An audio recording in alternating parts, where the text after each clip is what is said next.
திருச்சி நாடாளுமன்ற திருச்சி எம்பியை காணவில்லை, கண்டா வர சொல்லணும்னு சொல்லி போஸ்ட் நான் ஏற்கனவே சொன்னேன்.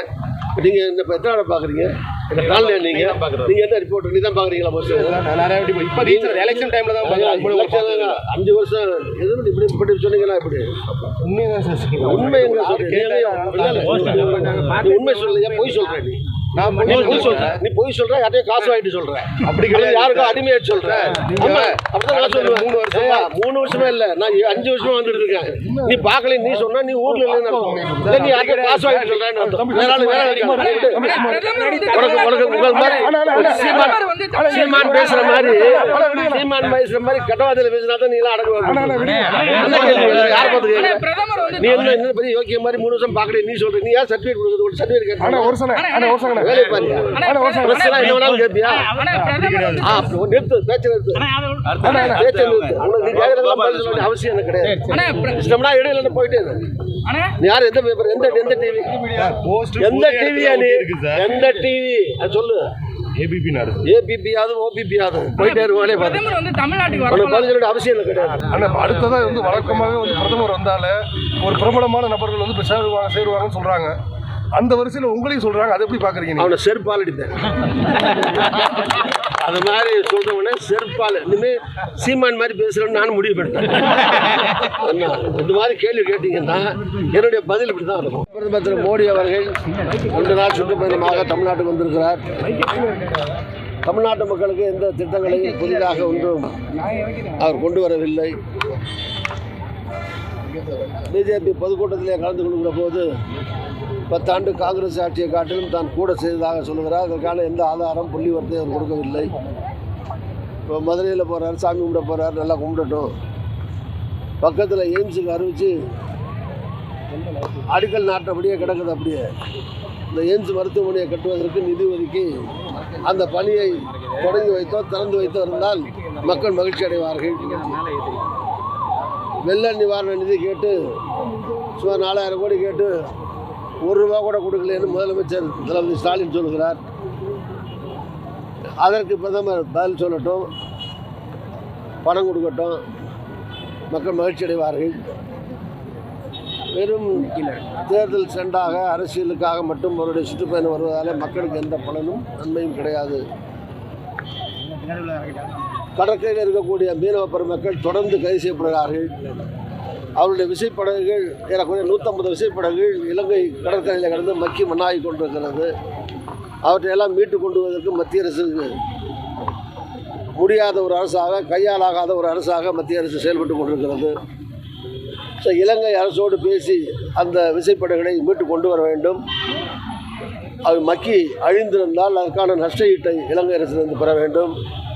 சிறையில் இருக்கிற மீனவர்களை விடுவிக்க வேண்டும். இதுபோல் அடிக்கடி நடக்காத வண்ணத்தில் இலங்கை அரசோடு பேசி ஒப்பந்தம் போட்டு கடலுக்குள்ளே ஒன்றும் காம்பவுண்ட் கிடையாது. போகிற போது 1-2 பேர் தெரியாமல் கூட அந்த பகுதிக்கு போகலாம். அல்லது நம்முடைய பகுதிக்கே கூட அத்துமீறி இலங்கை கடற்படையினர் நம்முடைய மீனவர்களுக்கு இம்சை தருகிறார்கள். படகுகளை வலைகளை நாசப்படுத்துகிறார்கள், மீன் அடிச்சிருக்கிறார்கள், மீனவர்களை பிடிச்சிருக்கிறார்கள். இந்த மாதிரி இலங்கை கடற்படையினர் செய்கிற அட்டகாசத்தை மத்திய அரசு தடுத்து நிறுத்த வேண்டும். தூத்துக்குடி போன்ற கடலோர பகுதியிலே மீனவர் வாடுகிற பகுதியிலே பேசுகிற பிரதமர் மீனவர்களுக்கான உத்தரவாதத்தை இனிமேல் இப்போது நடக்காதுங்கிற உத்தரவாதத்தை தர வேண்டும் என்று இந்த கண்டன ஆர்ப்பாட்டத்தின் வாயிலாக வற்புறுத்துவோம். சார், திருச்சி நாடாளுமன்ற தொகுதியில் மதிமுக திமுக வேட்பாளர் போட்டியிட அதிக வாய்ப்புகள் சொல்கிறாங்க. அப்போ காங்கிரஸ் இடையில நினைக்கிறீங்களா? அதிக வாய்ப்புன்னு உங்களுக்கு யார் சொல்லுவது? பட்டாரங்க திமுக அதிக வாய்ப்பு. என்ன திமுக ஒரு ஆளை சொல்லுவாங்க, பேர் சொல்லி நார்கோட்டை சொன்னார். சோர்ஸ் எப்படி சொல்லுங்க? அது என்ன சோர்ஸ் சொல்லுங்க? சோர்ஸே இல்லாமல் சொல்லியிருந்தாரு. அருண் நேரு திருச்சி பரம்பு எது கொடுத்தாலும் போட்டிடுவேன் அப்படின்றாரு. இதெல்லாம் சொல்லி நானும் பார்த்தேன். அவர் சொன்னதை கட்சி என்ன சொல்லுதோ அதை கேட்பேன்னு சொன்னார். நாங்களும் அதான் சொல்கிறோம். கட்சி என்ன சொல்லுதோ அதை கேட்போன்னு தான் சொல்கிறோம். சரி, அதில் ஒன்றும் தவறே கிடையாதுங்க. எந்த கூட்டணி நேரத்தில் கூட்டணி பேசும்போது திமுக சார்பில் போட்டியிடணும்னு திமுக நண்பர்கள் சொல்கிறதோ அல்லது கூட்டணியில் இருக்கிற சக கட்சியை சார்ந்த தோழர்கள் எங்களுக்கு கொடுத்தா பரவாயில்லைன்னு கேட்குறதோ அதற்கான உரிமை எல்லா கட்சிக்கும் இருக்கிறது. திமுகவாக இருக்கட்டும், முஸ்லீம் லீக்காக இருக்கட்டும், அல்லது மதிமுகவாக இருக்கட்டும், யார் வேணாலும் கேட்கலாம். இவங்களுக்கெல்லாம் இருக்கிற உரிமை ஏற்கனவே எம்பியாக இருக்கிற எங்களுக்கு கிடையாதா? ஏற்கனவே 4,70,000 ஓட்டில் ஜெயிச்சு எங்களுக்கு கிடையாதா? சிட்டிங் எம்பியாக இருக்கிற எங்களுக்கு கிடையாதா? அதனால் நாங்கள் ஏற்கனவே எம்பியாக இருக்கோம், போனதே வெற்றி பெற்றிருக்கோம். எங்களுக்கு இந்த தொகுதி வேணும்னு கேட்கறதுல எங்களுக்கும் நியாயம் இருக்குது. எம்பி சிட்டிங் எம்பிங்கிற முறையில் நாங்கள் தான் போட்டியிடுவேன்னு சொல்கிறதுக்கு எனக்கு உரிமை இருக்கிறது. அதனால் இந்த தொகுதியில் தான் போட்டியிடுவோம். காங்கிரஸ் சார்பில் கூட்டணி பேச்சுவார்த்தை தொடர்ந்து நடக்கிறது. இறுதி வடிவம் வரும்போது உங்களுக்கே தெரியும். திருச்சி நாடாளுமன்ற அதாவது திருச்சி எம்பியை காணவில்லை, கண்டா வர சொல்லணும்னு சொல்லி போஸ்ட் நான் ஏற்கனவே சொன்னேன். நீங்கள் இந்த இப்போ எத்தனை பார்க்குறீங்க? இந்த காலையில் நீங்கள் என்ன ரிப்போர்ட் நீ தான் பார்க்குறீங்களா? பஸ் இப்போ எலெக்ஷன் டைமில் தான் 5 வருஷம் எதுவும் இப்படி சொன்னீங்கன்னா இப்படி உண்மை எங்க உண்மை சொல்லையா? பொய் சொல்கிறேன் நீ பொய் சொல்ற, யார்ட்டையும் காசு வாங்கிட்டு சொல்ற, அப்படி கிடையாது. யாருக்கும் அடிமையாச்சு சொல்ற. அப்படிதான் நான் சொல்லுவேன். 3 வருஷமே இல்லை, நான் 5 வருஷமா வந்துட்டு இருக்கேன். நீ பார்க்கல, நீ சொன்னா நீ ஊர்ல இல்லைன்னு நீ யார்ட்டையும் காசு வாங்கிட்டு சொல்றேன்னு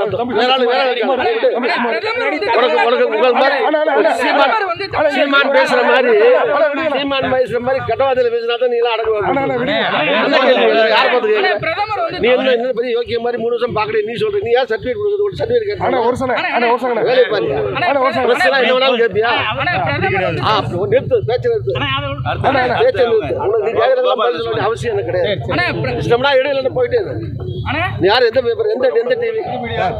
எந்த டிவியா நீ? எந்த டிவி அது சொல்லு. ஏபிபியாவது ஓபிபியாவது போயிட்டே இருவானே பார்த்து பதில் சொல்ல அவசியம் எனக்கு கிடையாது. மரியாதையை கேட்டால் மரியாதை பதில் சொல்லுவாங்க. திருச்சியில் ஒட்டுறதுக்கு தமிழ்நாடு முழுவதும்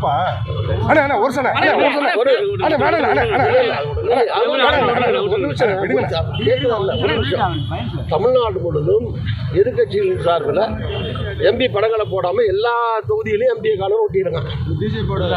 எல்லா இடங்கள்லையும் பிஜேபி அதிமுக காரங்க எல்லா திருச்சியில் மட்டும் இல்லை எல்லா தொகுதி போய் பார்த்துட்டு எல்லா தொகுதியிலையும் எம்பியை காணும் எல்லா எம்பி என்ன அமெரிக்காவை போயிட்டாங்க. எல்லா எம்பியும் இங்கே தான் திமுக எம்பி, காங்கிரஸ் எம்பி எல்லா எம்பியும் இங்கே தான் இருந்தோம். எனக்கு என்னன்னா நீ பார்க்கலன்னா நீ வராமல் போயிட்டேன்னா நான் வழி நிறுத்தமா? நீ எப்படி சொல்லலாம்? நான் பார்க்கல 2 வருஷம் இப்போ தான் பாத்தீங்க. நீ எப்படி சொல்லலாம்? நீ அரசியல்வாதியா? பேப்பர்கார மாதிரி டிவிக்கார மாதிரி கேள்வி. பிரதமர் வந்து தமிழ்நாட்டுக்கு வரப்பலாம் முன்னாள் மறைந்த தலைவர்களை பத்தி புகழ்ந்து பேசிட்டு இருக்காரு. திருச்சிக்கு வந்தப்ப விஜயகாந்தை பத்தி பேசினாரு. நேற்று எம்ஜிஆர் ஜெயலலிதா தான் சிறப்பாக தமிழ்நாடு ஆட்சி செஞ்சாங்கன்னு பேசுறாரு. அவங்க கட்சி ஓட்டுகள் எல்லாம் கவர்றதுக்காக அப்படி பேசுறாரு. ஏங்க ஒரு பிரதமர் வராரு, பாராட்டுறாரு, பேசுறாருங்கிறது அவருடைய உரிமை. அது அவர் என்னெல்லாம் பேசுறோன்னு நம்மளை சொல்லியா கொடுக்க முடியும்? நீங்கள் சொல்கிற மாதிரி ஒரு பிரதமர் வராரு, அவருக்கு தோன்றதை பேசுகிறாரு, இஷ்டப்படுறதை பேசுகிறாரு. தேர்தல் நேரம் ஓட்டுக்காகவும் பேசுவார். இந்த மாதிரி பெரிய தலைவர்கள், செல்வாக்குள்ள தலைவர்களை பற்றி பாராட்டி பேசுனா அவர்களுடைய வாக்கு வங்கியில் கவர முடியுமாங்கிறதுக்காக உள்நோக்கத்திலையும் பேசலாம்.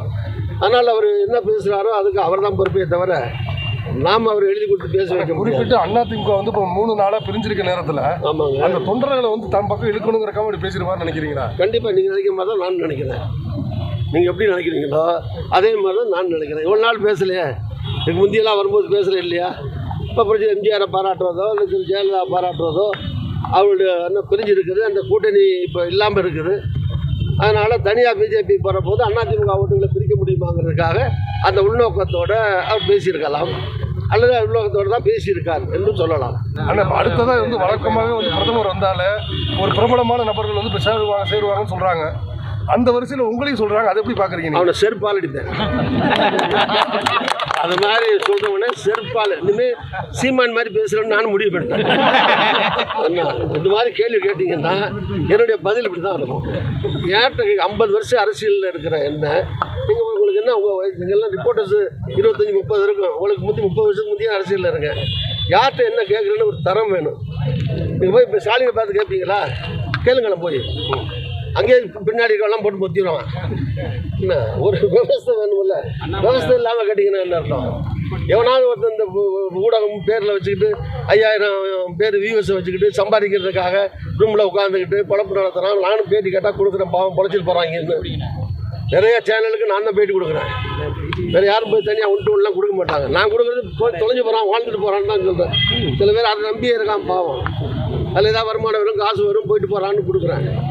அந்த மாதிரி சில பத்திரிகைகளில் சில பேர் வந்து கண்டதை போட்டுட்ருக்காங்க. அதை எடுத்து பெரிய பத்திரிகைகள், ஒரு பிரபலமாக இருக்கக்கூடிய ஊடகங்கள் அதில் எல்லாம் அந்த மாதிரி கேட்கவும் கூடாது, போடவும் கூடாது. நான் எங்கேயாவது போகிறது இருக்குதுன்னு நான் உங்களுக்கு சொல்கிறேன். என்ன உங்களுக்கு ஏன் நீங்கள் ஏன் முந்திக்கிட்டு எங்கேயாவது அனுப்ப பார்க்குறீங்க? அதனால் நீங்கள் நினச்சாலும் அனுப்ப முடியாது. அதனால் அது மாதிரி எனக்கு தெரியும் நான் என்ன பண்ணணும். அது பாஜகவினர் திட்டமிட்டே செய்கிறாங்கன்னு நினைக்கிறேன். ஏங்க எவன் செய்தாலும் எனக்கு அது கவலை. எவனோ ஒருத்தன் செய்யறான் ஊடகத்தில், உங்களுக்கு என்ன வந்தது? அவன் கொடுக்குறான், அவனுக்காக கொடுக்குறான்னு வச்சுங்க. யாரோ எதிர்கட்சிகள் பிஜேபி சொல்கிறாங்க, அதிமுக சொல்கிறாங்க, யாரோ சொல்கிறாங்க. நீங்கள் அதை வரைஞ்சு கட்டிட்டு என்கிட்ட கேட்காத செய்யணும்ல. தேர்தலில் வாக்கு ஓட்டு போட்டு கேட்குறீங்களே.